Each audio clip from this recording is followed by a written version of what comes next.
Today on DC News Now at noon. It's in the 40s for your Friday. Meteorologist Brittany Ward is joining us to time out your weekend forecast. A Montgomery County student injured after a fight involving two schools. I'll tell you what parents and students have to say.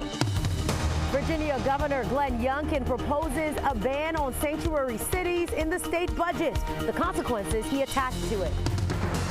Saving money on your holiday grocery shopping, we've got you covered. And this weekend, the holiday spirit takes over the National Theater. Learn how you can celebrate the magic of this season with the entire family. You're watching the station covering all of the DMV. This is DC News Now. Good afternoon. Thanks so much for joining us for the news at noon here on this Friday. I'm Annalisa Gale in for Mark Hall. Meteorologist Brittany Ward now joining us with your weekend forecast. And Brittany, a lot of people getting ready for the Navy-Army game, Army-Navy game this weekend. Lots of celebrations around that. Yeah, and you know what? I will say the game is kicking off tomorrow. The good news is we are going to be tracking dry conditions. It's heading into the end of the weekend. That's when we start to see some of those soggy conditions return. But overall, stepping out the door right now, not looking too bad. Notice high pressure just to the south of us. Now, we did see some early morning sprinkles make their way across the Hagerstown area, but now we're just holding on to mostly cloudy skies across much of the area. We'll be seeing a mixture of sun and clouds, though, as we head through the rest of your Friday afternoon. But stepping out the door, yes, those temperatures right now for your lunch forecast are fairly chilly. We're sitting at 40 degrees right now in the nation's capital, 31 as you head over there to Hagerstown, 32 as you head along I-81 from Martinsburg, West Virginia, all the way down to Woodstock. Now, you factor in those wind chill values. Once again, it does feel a little bit chillier than what the outside temperature is saying. The good news is those winds today will be on the lighter side. So it feels like 36 degrees right now in the nation's capital. It feels like 26 degrees right now as you head further off to the north out towards Hagerstown. Winds sustain at about 7 miles per hour here in the nation's capital. We're seeing 8-mile-per-hour winds right now in Hagerstown. So again, those winds are not as breezy as what we saw the previous days. And the good news is we're going to be holding on to those quiet conditions as we head into your Saturday. It's Sunday. That's when we're tracking rain. The good news is Sunday does not look to be a washout. So keep it here. We'll have a full breakdown of that forecast, Annalisa, and what to expect coming up. All right, Brittany, thanks so much. Well, a Montgomery County High School student had to be rushed to the hospital after an off-campus fight with another student. Now, we're told the students involved attended two separate schools, Damascus and Clarksburg High Schools. DC News Now's Yamari Sase spoke to people in the community there, and she has reaction from school officials. According to a joint letter from both principals, they said the incident happened not too far from Clarksburg High School. Now, they expressed their disappointment, and they're encouraging parents to talk to their students. That's really frightening. Parents shocked when they learned a Clarksburg High School student was sent to the hospital after a fight. In a joint letter to parents from principals at Damascus High School and Clarksburg High School, they say an altercation happened between students from both schools around lunchtime on Wednesday. It was off school property near Clarksburg High School. I honestly think there should be more security watching around the school to make sure that kids aren't leaving campus during lunch. One of the students was seriously injured and sent to the hospital. The letter also says the incident was videotaped, and they're encouraging parents to talk to their students about spreading the video due to the harm and trauma it could cause. In the statement, they say in part, "We are deeply saddened that this conflict escalated to physical violence. Both schools will continue using restorative practices to address and prevent conflicts." Lily Klingen, a freshman at Clarksburg, says she's concerned. The fact that such a violent thing can happen to students here is upsetting, but I'm hoping that it can show a message moving forward that we should stop violence in schools. And some parents agree. Of course, something has to be done to fix this issue. The incident remains under investigation with Montgomery County Police. Reporting in Clarksburg, Maryland, I'm Yamari Sase, DC News Now. Thanks to Yamari there. Well, meantime, in Virginia, the NAACP is demanding action from her Loudoun County school after students participated in what the organization say is an insensitive Black history lesson. Now, it reportedly happened last Thursday at Riverside High School. The NAACP says students in a dual enrollment U.S. history class were told to pass around a stem of cotton. Chapter President Pastor Michelle Thomas says as it happened, jokes were made in some classes humiliating Black students.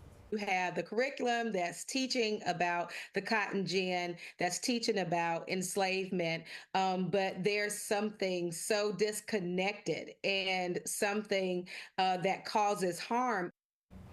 In a letter sent to parents, the principal apologizing for not notifying them right away. He says he accidentally sent an apology to only students. And in response, Loudoun County Public Schools also releasing a statement to DC News Now saying, quote, the division's Department of Diversity, Equity, Inclusion, and Accessibility will work with teaching and learning to develop further guidance for instructional staff when lessons could potentially be associated with trauma.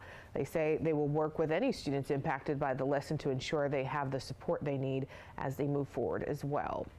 Well, developing now in the district, we're learning more about a death investigation, and we want to warn you the details you are about to hear can be disturbing. Police say they have now identified the woman whose remains were found 2 months ago in a refrigerator. The District of Columbia Office of the Chief Medical Examiners saying now that 44-year-old Chandra Brown's fingerprints were used to identify her. Police say her body was placed in a small fridge behind a northeast apartment complex on Brook Street. Back in October in a concrete-like substance. Officials are trying to learn more now about her exact cause of death. They hope to learn more by next month. Also in Virginia this afternoon, Governor Glenn Youngkin wants to make sure cities in the Commonwealth don't become sanctuary cities. It's one of the budget-related proposals he plans to bring before the state's General Assembly. DC News Now's Tosin Fakile has the latest. No state funding, that is the consequence that's on the table. Youngkin threatening that funding will be withheld from localities that claim to be sanctuary cities or putting practices hindering cooperation with U.S. Immigration and Customs Enforcement. That's ICE, and this proposal requires local law enforcement to do their part. Youngkin's No Sanctuary Cities budget proposal will require local law enforcement, sheriffs, and jail directors to fully comply with ICE detainers and provide notification to ICE 48 hours before the release of an illegal immigrant who commits a crime. This budget proposal adds on to the governor's signing of Executive 41, a partnership to fight gang violence in Virginia. During his announcement yesterday, Youngkin saying they must stop the cycle of violence and crime he says some local governments enable. These No Sanctuary Cities amendments will also ensure that Virginia taxpayers are not funding local authorities who are refusing to comply with federal laws to deport illegal immigrants who commit violent crimes. One political analyst talks about a possible impact of this proposal on law enforcement. There is an idea that if you don't allow for undocumented people to report crimes or to become witnesses about crime, to talk to police officers, then local law enforcement can't do their job as well as they want to. Now, just a reminder, amendments to the state budget must be approved by Virginia's General Assembly. Right now, the state house is Democrat controlled. In Arlington, I'm Tosin Fakile. Back to you.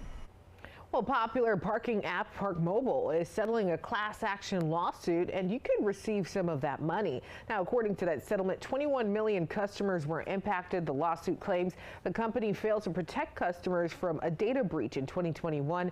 Hackers reportedly sold personal information like license plate numbers, emails, phone numbers, and addresses. If you received a Park Mobile email or notice in the mail, you are eligible for payment. We put all the information on our website at dcnewsnow.com. To file a claim, just type Park Mobile settlement in the search bar there.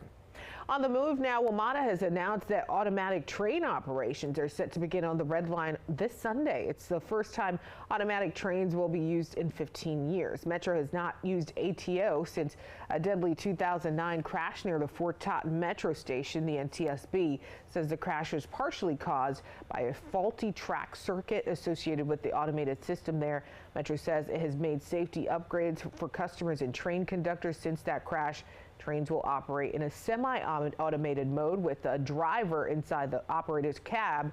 Other Metro lines can expect to see automatic trains in 2025 as well.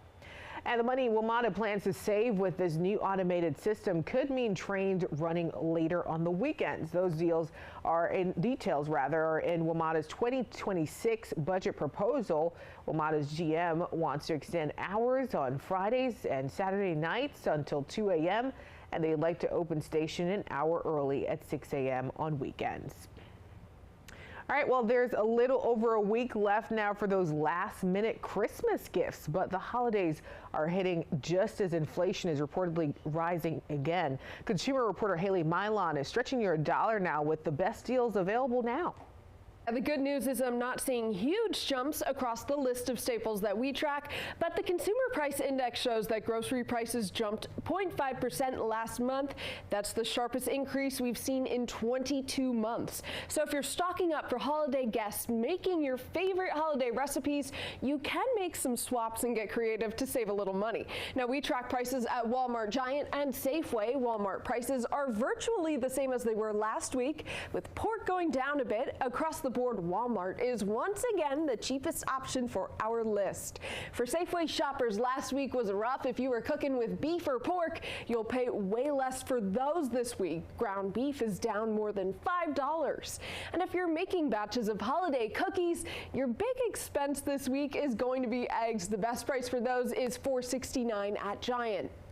But I found a way to bring your cookie recipe costs down. If you head to Dollar Tree, you can grab a great deal on boxes of cookie mix. Look at this, Betty Crocker and Pillsbury cookie mixes, just $1.25.